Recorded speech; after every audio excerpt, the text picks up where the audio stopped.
we gotta fly. We have to leave at 10:30. We gotta go straight to Betty's lot. Everybody has to be dressed up. All 4 cyclists dressed up in their kits. You're all gonna be riding your bicycle from the minute we start. They give up. We're out. It's gonna be at 12:03. At 12:03 we go.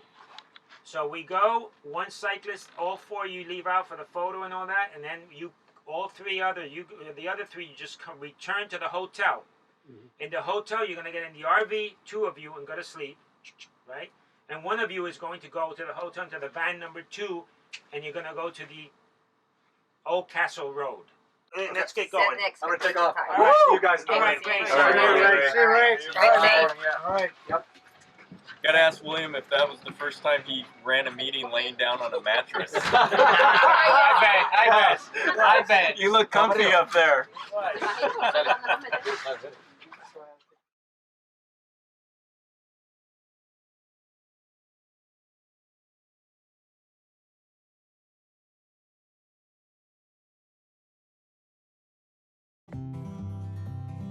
Riding a bike, pretty much everybody, understands the pleasure. It's the first freedom that most kids get, is they get a bike and finally they can go explore on their own. That's probably what introduces you to cycling. But I was well into my 50s when I discovered ultracycling, which isn't really riding a bike. It's riding a bike for phenomenally long distances at a single time. People don't really understand why ultracyclists do it any more than they understand ultramarathon running. People who run marathons, most of us think, are pretty strange beasts. But those who do not 26 miles, but do 100 miles as a marathon, these are kind of freaks in a way. Well, that's what ultracycling is. It is a freakish form of bike riding.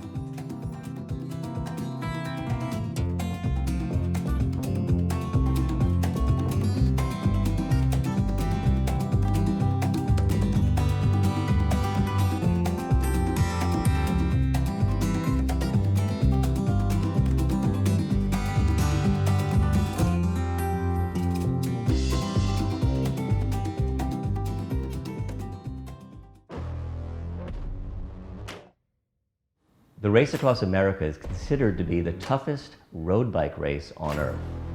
It goes 3,070 miles from Oceanside, California, in a non-stop race all the way to Annapolis, Maryland, usually taking racers anywhere from 7 to 12 days.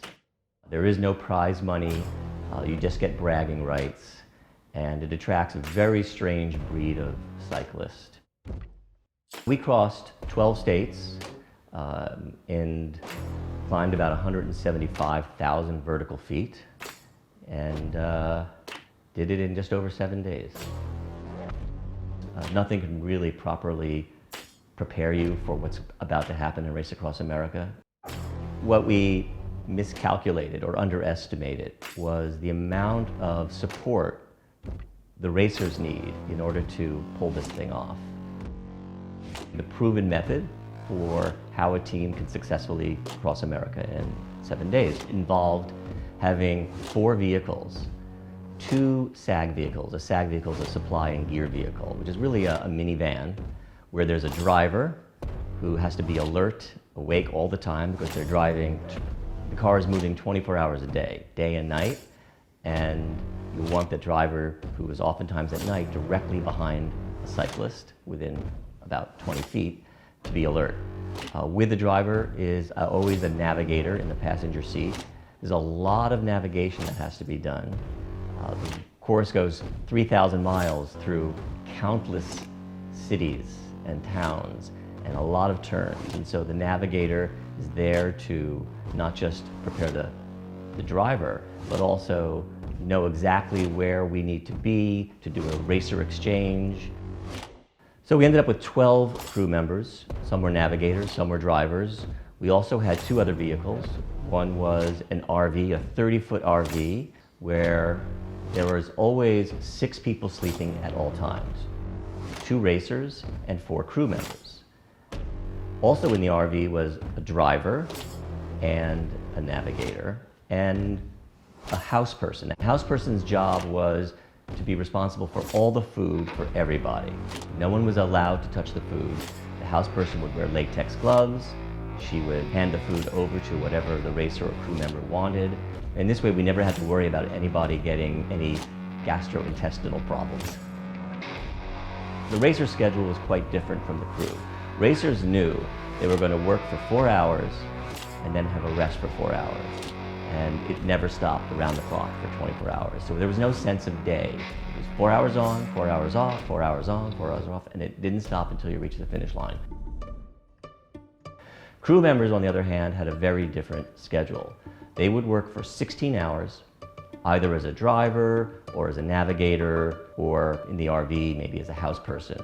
The crew was never allowed to use the bathroom or the showers, which was rather difficult for a lot of them. The RV would oftentimes have to pull over on the side of the road, let people go out into nature or find a gas station.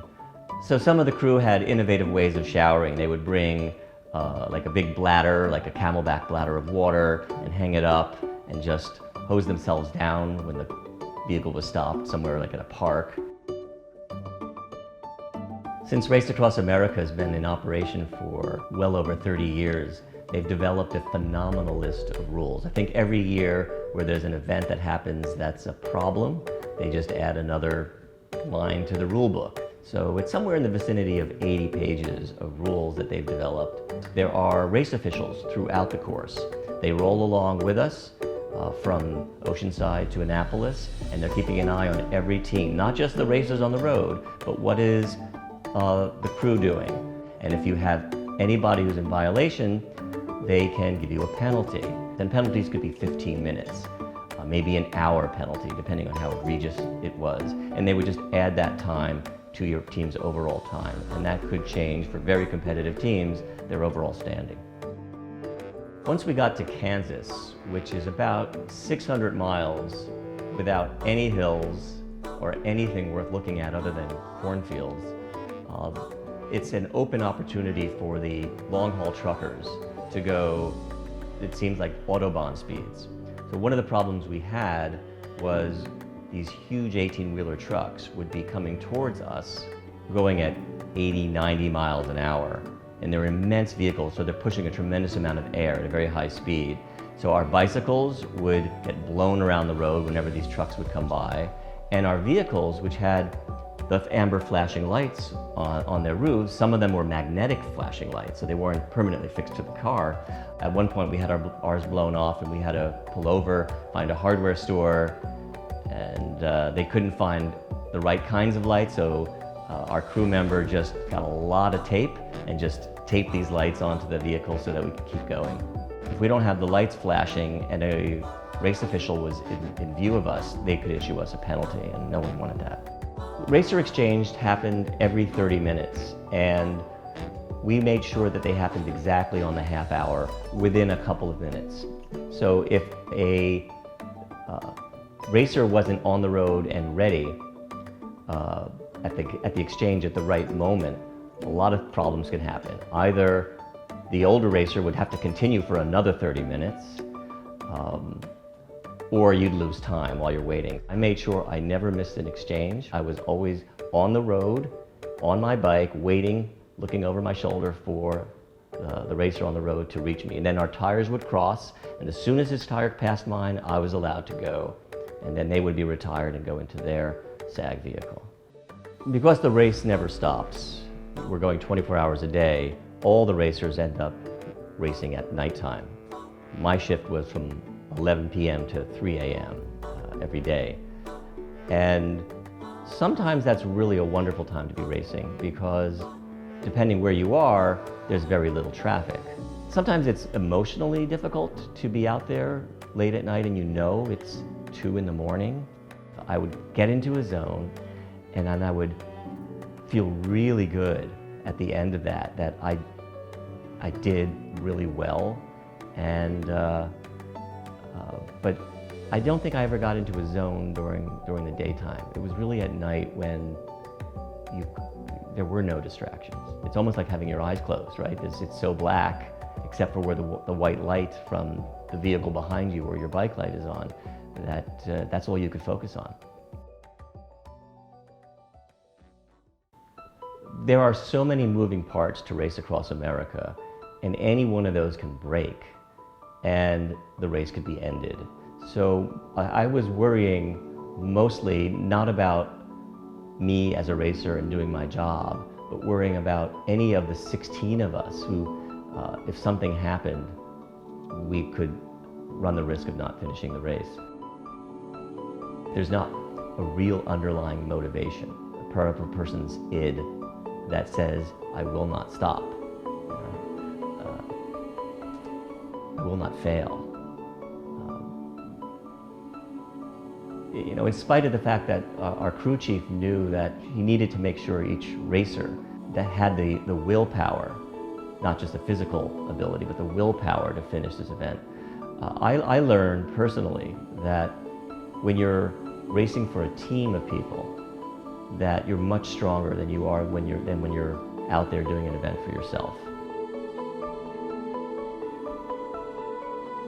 Because nobody wants to be the person to let their teammates down. And to say we didn't finish because so-and-so let us down. We're all capable of achieving things as a team that we otherwise probably couldn't do without the rest of the team.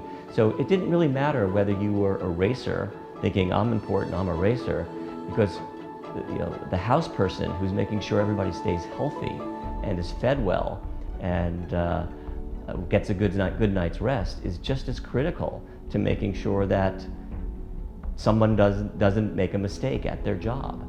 So I learned a really great lesson that a team can accomplish things that individuals could never do.